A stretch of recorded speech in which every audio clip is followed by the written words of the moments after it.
In this tutorial, I'll show you how to make phone numbers callable in Google Sheets using a simple and practical method. First, understand this. You can turn phone numbers into clickable links so that when someone taps them, it opens the dialer instantly. Now, if you want to make phone numbers callable, here's what to do. Click on the cell where you want the callable link. Type equals hyperlink.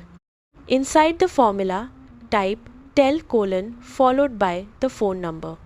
Then add a comma and the text you want to display. For example, type equals hyperlink tell 9 1712345667, call. Press enter. Now you'll see a clickable word like call.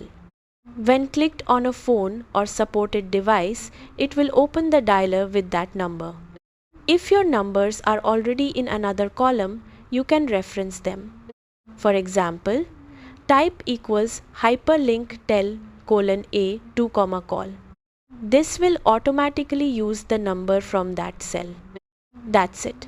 Making phone numbers callable in Google Sheets lets you turn your data into quick action links, making calling faster and more efficient.